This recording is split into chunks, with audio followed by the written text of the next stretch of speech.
నెల్లూరు జిల్లాలో రోడ్డు ప్రమాదం తీవ్ర విషాదాన్ని నింపింది. ఆప్తులను కోల్పోయామని బాధిత కుటుంబాలు విలవిల్లాడుతున్నాయి. రోడ్డు ప్రమాదం ఎలా జరిగింది, ప్రమాదానికి కారకులెవరు, పోలీసులు ఎలాంటి చర్యలు తీసుకున్నారు అనే అంశాలపై నెల్లూరు సీఐ వేమారెడ్డితో మా నెల్లూరు ప్రతినిధి Narasimhulu face to face. Nellore జిల్లాలో జరిగిన ఘోర రోడ్డు ప్రమాదం జరిగిన సంఘటనా స్థలంలో మనం ఉన్నాం. ఇక్కడ సంఘం సిఐ వేమారెడ్డి ఇక్కడ ఉన్నారు. ప్రమాదం జరిగినటువంటి కొన్ని నిమిషాల్లోనే సిఐ వేమారెడ్డి ఈ ప్రాంతానికి చేరుకున్నారు. 7గురిని బలిగొన్న ఈ ఘోర దుర్ఘటన ఎలా జరిగింది, ఆయన వచ్చేసరికి పరిస్థితి ఏంటి, దీనిపైన సంఘటనకు సంబంధించినటువంటి మరికొన్ని విషయాలను నేరుగా సిఐ వేమారెడ్డి నటి తెలుసుకునే ప్రయత్నం చేద్దాం. సార్ చెప్పండి, అసలు ఎలాగా జరిగింది? చాలా దారుణమైన సంఘటన ఇది. అందరికీ నమస్కారం. మీరు చెప్పినట్లు ఇది అత్యంత ప్రమాదకరమైనటువంటి సంఘటన. ఈరోజు ఉదయము నెల్లూరు నుంచి ఒక మారుతి ఫాంక్స్ కారులో ఒక 7గురు ప్రయాణికులు ఆత్మకూరులో వాళ్ళ బంధువులకి ఎవరికో బాగలేదని చూడటానికని వెళ్తున్నట్టు తెలుస్తుంది. ఇదే క్రమంలో ఆత్మకూరు వైపు వస్తున్నటువంటి ఇసుక లారీ ఎదురుగా వచ్చి ఢీ కొట్టడం జరిగింది.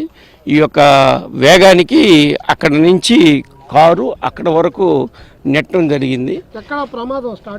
అక్కడ జరిగింది.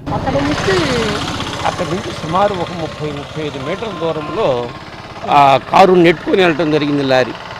ఈ నెట్టుకెళ్ళే క్రమంలో అది చిన్న కారు అయ్యి లారీ యొక్క ఇంజిన్ లోపలికి దూరి నందువలన వాళ్ళందరూ చనిపోవడం జరిగింది.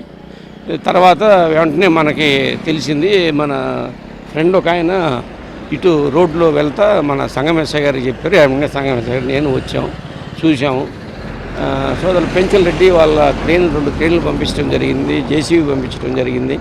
నెక్స్ట్ ఫైర్ డిపార్ట్మెంట్ వాళ్ళు వచ్చారు, పక్కన సీఎల్ అందరూ వచ్చారు. వీళ్ళందరి సహకారంతో, మా ఎస్ఎల్ సహకారంతో ఆ కారుని మొత్తాన్ని ఆ డోర్లన్నీ డిస్మాంటిల్ చేసి చనిపోయిన వాళ్ళందరినీ తీసుకొని అంబులెన్స్ వైద్య బృందాల సహాయంతో తీసుకొని మన ఆత్మకూరు ఆసుపత్రికి పంపించడం జరిగింది.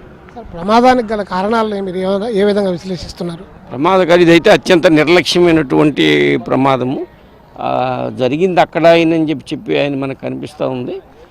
అక్కడ జరిగితే అక్కడ ఆగి ఉంటే అది ఒక రకంగా ఉండేది, తక్కువ డ్యామేజ్ ఉండేదని మనం భావిస్తూ ఉన్నాం. అక్కడి నుంచి ఇక్కడి దాకా నెట్టుకొని వచ్చేసరికి ఫర్దర్ ఇంకా డిఎస్పీ గారు చేస్తూ ఉన్నారు ఇన్వెస్టిగేషన్. 7గురు చనిపోయారు కదా, దాని మీద కఠినమైన చర్యలు తీసుకున్నాం. ఇది పెరమన దగ్గర నెల్లూరు ముంబై జాతీయ రహదారిపై జరిగినటువంటి ఘోర ప్రమాదానికి సంబంధించినటువంటి సిఐ ప్రత్యక్షంగా చూపిస్తూ చెప్పినటువంటి వివరాలతో పాటు దీనిపైన ఉన్నత స్థాయిలో కూడా దర్యాప్తు జరుపుతాం, విచారణ చేపడతాం. ప్రధానంగా డ్రైవరు నిర్లక్ష్యం ఇందులో స్పష్టంగా కనిపిస్తుంది. వాటిపైన కూడా చట్టపరమైనటువంటి చర్యలు కూడా తాము తీసుకుంటామని చెప్పి కూడా సిఐ చెప్తున్నటువంటి మాటలు. కెమెరా పర్సన్ ప్రవీణ్తో నరసింహులు, HM టీవీ, ప్రమాద స్థలి నుంచి.